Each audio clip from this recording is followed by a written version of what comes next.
Hello friends, कैसे हैं आप लोग। आपका बहुत बहुत स्वागत है।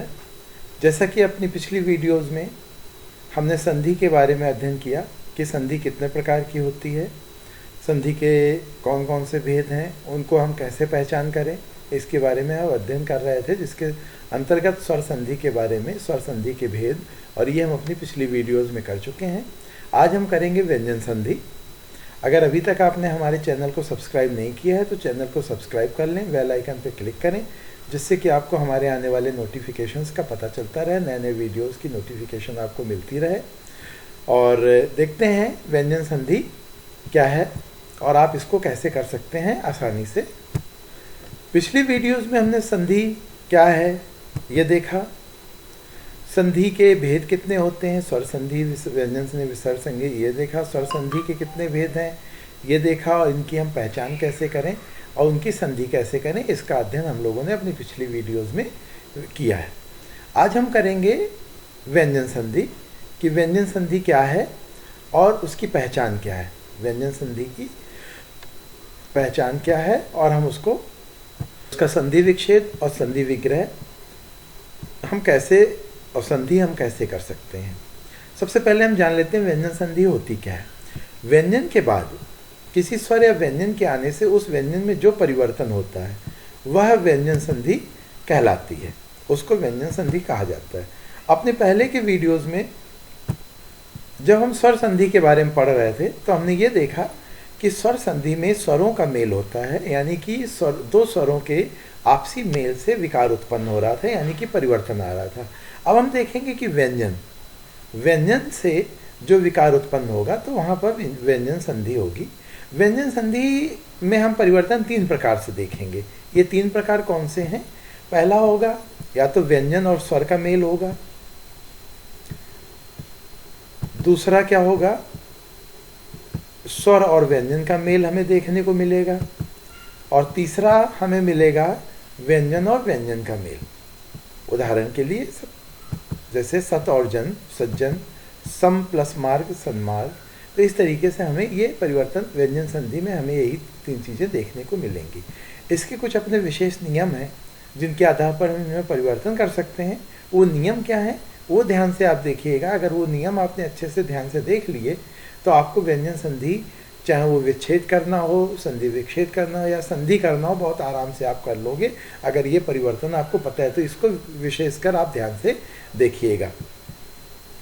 नियम क्या है? देखिए, पहला नियम कहता है वर्ग के पहले अक्षर का तीसरा अक्षर हो जाना। किसी भी वर्ग के पहले अक्षर व्यंजन हो या वर्ग का तीसरा चौथा वर्ण अथवा या रा ला वा हा में से कोई वर्ण हो तो पहला वर्ण अपने ही वर्ग का तीसरा वर्ण हो जाता है। यानी कि यहाँ पर जो पहला वर्ण होगा अपने वर्ग का अगर आया है तो वो अपने ही वर्ग का तीसरे वर्ण में परिवर्तित हो जाएगा। इसके लिए हम उदाहरण देखेंगे, जैसे क का ग, च का झ, ट का ड, त का द और पा का ब, ये बन जाएंगे। अब ये बनेंगे कैसे, ये हम उदाहरण से समझ पाएंगे अच्छे से। नियम ये है कि पहला वर्ण हरदम तीसरे वर्ण अपने ही ग्रुप के, अपने ही जो उसका ग्रुप होगा उसका ही तीसरा वर्ण बन जाएगा। कैसे ये देख लेते हैं। अभी का ग कैसे बनेगा? दिक, दा के बाद का आ गया, व्यंजन था, व्यंजन के बाद का आया, और का के बाद फिर से व्यंजन है विजय, तो ये हो गया दिग्विजय। वाक प्लस जाल, अब देखिए यहाँ का है, का के बाद जा के साथ हो रहा है इसका, का के बाद क्या आ रहा है? जा आ रहा है, तो हम यहाँ का क्या कर देंगे? वाक जाल। इसी प्रकार से चा का जा कब हो जाएगा? जब ये होगा अच प्लस आदि, तो आजादी, चा का जा बन जाएगा। अच प्लस अंत अजंत हो जाएगा। इसी प्रकार से ट का डा कैसे हो जाएगा? चट ऋषु, रिपु, तो षडीशु। खड़ प्लस दर्शन इसको, तो खड़ दर्शन। इस तरीके से ये परिवर्तन आपको देखने को मिलेंगे। ता का दा हो जाता है, जगत प्लस नाथ, जगन्नाथ। तत् प्लस भव, तद्भव। पा का बा आपको देखने को मिलेगा। पा का जा कैसे? पा अप प्लस जा, अब्ज। सुप प्लस अंत, सुबंत। मतलब पा का तीसरा क्या हो गया? ब। सुबंत। तो इस तरीके से पहला वर्ण आया हुआ है अगर, तो वो अपने ही वर्ग का तीसरा वर्ण बन जाएगा। पहला नियम हमारा ये था। दूसरा नियम क्या कहता है इसका, वर्ग के पहले अक्षर का पांचवा अक्षर, मतलब वर्ग का पहला अक्षर पांचवें में परिवर्तित हो जाएगा। कैसे, किसी भी वर्ग के प्रथम व्यंजन के बाद यदि किसी वर्ग का पांचवा व्यंजन आ जाए तो प्रथम व्यंजन वर्ग के पांचवें व्यंजन में परिवर्तित हो जाता है, अर्थात क का डा, च का ञ, ट का ण, ता का न और पा का मा हो जाएगा। कैसे, इसके लिए देखते हैं उदाहरण। क का डा कैसे, वाक प्लस मैं, क आया और उसके बाद व्यंजन आ गया हमारा तो वाग्मय हो जाएगा। वाक प्लस मैं, दिक प्लस नाथ, दिग्नाथ। डा का णा कैसे हो जाता है, षड प्लस मुख, षडमुख। सठ प्लस मासिक, षडमासिक। ता का ना किस प्रकार से होगा, सत प्लस मति, सन्मति। उत प्लस मत, उन्मत। पा का मा, अप प्लस मैं, अम्मय। तो ये नियम, दूसरा हमारा नियम था कि पांचवा वर्ण अपने ही वर्ग का आखिरी पद मतलब वर्ण में परिवर्तित हो जाएगा। ये आपको ध्यान रखना है। प्रथम वर्ग अपने ही वर्ण का पांचवा बन जाएगा। इसके बाद तीसरा जो नियम है वो ये कहता है, ता के बाद यदि चा या छा हो जाए तो वो चा में परिवर्तित हो जाता है। कैसे, ये सत प्लस चरित्र, तो ता का चा बन जाएगा, सच्चरित्र। जगत प्लस छाया, जगत छाया। मतलब आपको ये ध्यान रखना है कि ता का चा में परिवर्तित हो जाएगा अगर ता के पश्चात चा आया है तो। अगर ता के बाद जा आया है तो ता जा में परिवर्तित हो जाएगा। ता के बाद अगर जा आया है तो ता जा में परिवर्तित हो जाएगा। तो हमें ये देखना ता के बाद कौन सा वर्ण आ रहा है। अगर चा आ रहा है तो चा में परिवर्तित हो जाएगा, जा आ रहा है तो जा में परिवर्तित। सत प्लस जन, सज्जन। तत् प्लस जनित, तज्जनित। इस प्रकार से हमें देखना होता है। नियम 4 हमारा कहता है, ता के बाद टा या ढा हो तो टा तथा डा का दा हो तो डा हो जाता है। उदाहरण से देखते हैं, जैसे तत् प्लस टीका, ता के बाद टा है तो टा का डा हो जाएगा, टट्टिका। नहीं, ता के बाद अगर टा और डा है तो वो टा ही रहेगा, टा में परिवर्तित हो जाएगा। सत प्लस टीका, सट्टिका। उत प्लस डयन, अब यहाँ डा आया तो डा में परिवर्तित हो जाएगा, या डा या दा में से कोई आएगा तो उज्जयन। इस प्रकार से ये परिवर्तन आपको देखने को मिलेगा। अर्थात ता के पश्चात यदि क्या आ रहा है, ता या ढाव आ रहा है तो टा में परिवर्तित हो जाएगा, और डा और दा आ रहा है तो डा में परिवर्तित हो जाएगा। बस ये आपको ध्यान रखना है। हमारा नियम नंबर 4 ये कह रहा है। इसके बाद जो 5वां नियम है वो क्या कह रहा है, ता के बाद ला होने पर ता का ला। ता के बाद अगर ला हो जाए तो ता भी ला में परिवर्तित हो जाता है। कुल मिला के ये है। कैसे, जैसे तत् प्लस लीन, तो अब ये ता आया, इस ता को भी हम ला में परिवर्तित कर देंगे, तत्लीन। उत प्लस लेख, उल्लेख। तो इस प्रकार से ये परिवर्तित हो जाएगा। और अगर हमें विग्रह करने के लिए कहा जाए कि संधि विच्छेद करो तो उल्लेख का संधि विच्छेद हरदम उत प्लस लेख होगा। ये नहीं कि हम उल और लेख कर दिया या तल और लीन कर दिया। ऑप्शन तो हमें ऐसे ही दिए जाएंगे कि आप कंफ्यूज हो। तो हमें इस नियमों को ध्यान देना बहुत ज़रूरी है। ये नियम अगर आप याद कर लोगे कि कब कौन सा वर्ण किस में चेंज हो जाएगा तो कभी आप मात नहीं खाओगे। ता के बाद शाह हो तो ता का चा और शाह का छ हो जाता है। कैसे, जैसे उत प्लस श्वास तो ता का चा हो गया, उत और शाह का छ, उच्छ्वास। सत प्लस शास्त्र, ता के बाद अगर शाह आ रहा है तो ये परिवर्तन आपको देखने को मिलेगा। परिवर्तन करें, सत प्लस शास्त्र, सक्षास्त्र।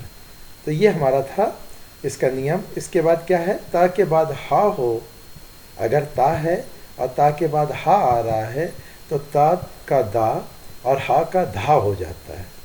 यह ता का दा और हा का धा में आपको परिवर्तन करना है। कैसे, पत प्लस हति, पद्धति। उत प्लस हरण, उद्धरण। आपने देखा ता का क्या हो गया यहाँ पे, हा हो गया, ता का यहाँ पर क्या हो गया, दा हो गया उदाहरण, और हा का आपको धा में परिवर्तन कर दिया आपने।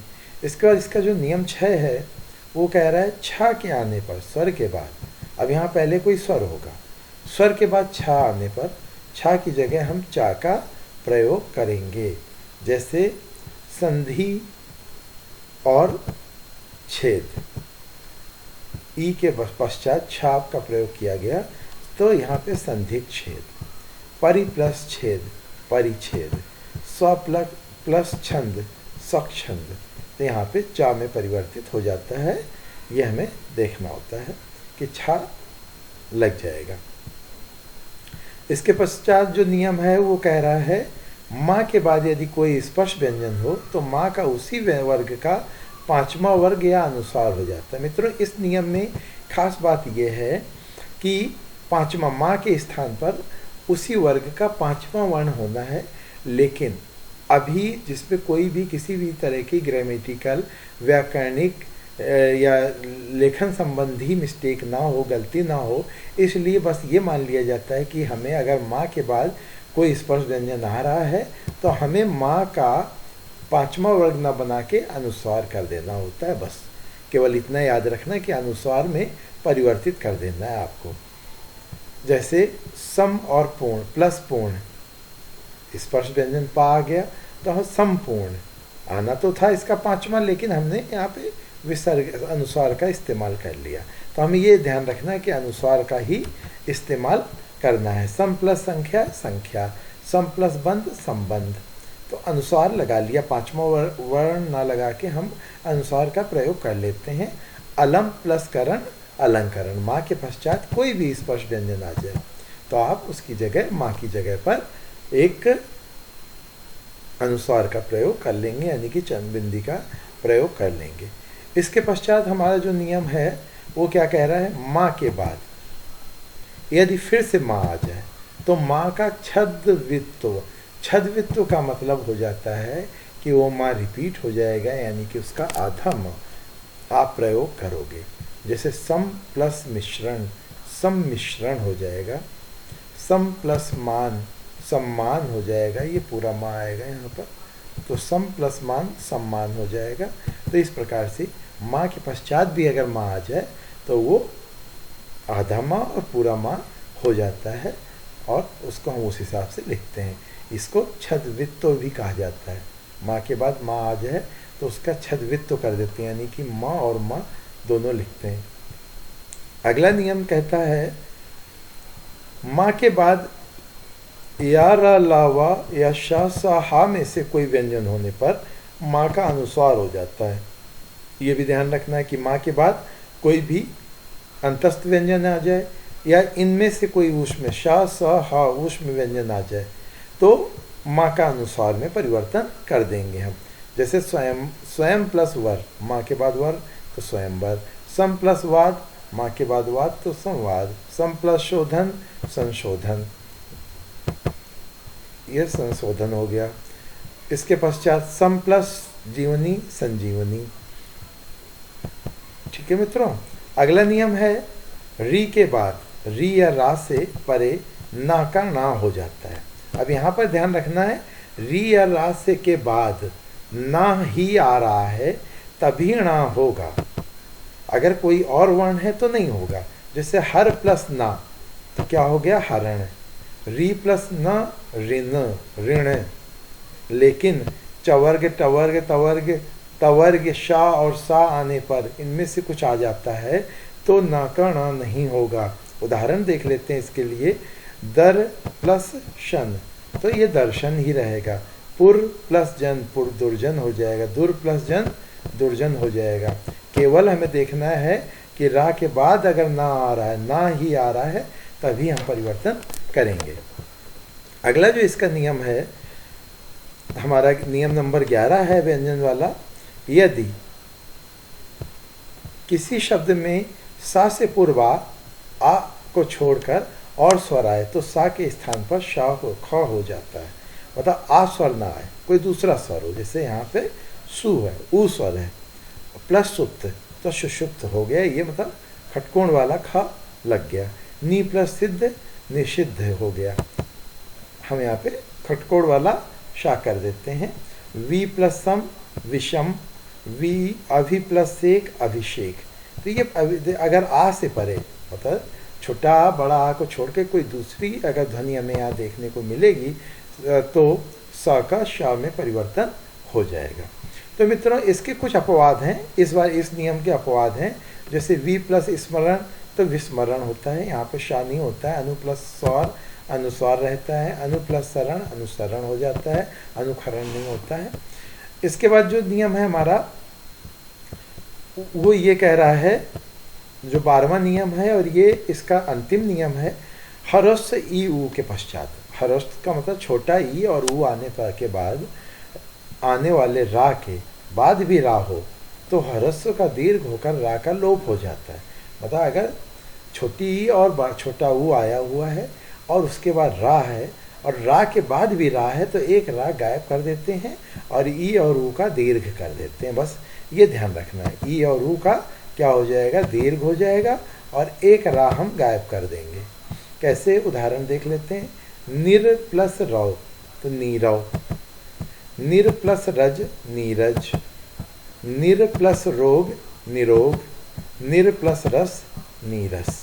तो मित्रों ये था हमारा व्यंजन संधि। आप व्यंजन संधि के जो नियम मैंने बताए हैं उनको आप ध्यान से देख लीजिएगा। अगर ये नियम आपको याद हो गए, आपने इन नियमों को समझ लिया तो कभी भी व्यंजन संधि पहचानने में और करने में आप भूल नहीं कर सकते हो। अगर अभी तक हमारे चैनल को सब्सक्राइब नहीं किया है तो चैनल को सब्सक्राइब कर लें, बेल आइकन पर क्लिक करें, लोगों और अधिक लोगों तक पहुंचाएं जिससे कि आपके साथ साथ सभी लोग इसका लाभ उठा सकें। साथ में मेरी आपसे रिक्वेस्ट है कि आप वीडियोस को पूरा देखें, उनको समझें। कोई दिक्कत लगती है तो मुझे आप बताएं, मैं उसमें सुधार करूंगा। स्टडी मटेरियल चाहिए तो मेरे व्हाट्सएप नंबर डिस्क्रिप्शन में दिया हुआ है, आप मुझे व्हाट्सएप करें, मैं फ्री ऑफ कॉस्ट आपको PDF प्रोवाइड करूंगा। उसका कोई भी कॉस्ट नहीं है। हमारा ये चैनल बिल्कुल फ्री में शिक्षा दे रहा है, किसी भी तरीके का कोई चार्ज आप लोगों से नहीं लिया जाएगा कभी भी। तो मिलते हैं अपनी अगले वीडियो में, तब तक के लिए नमस्कार।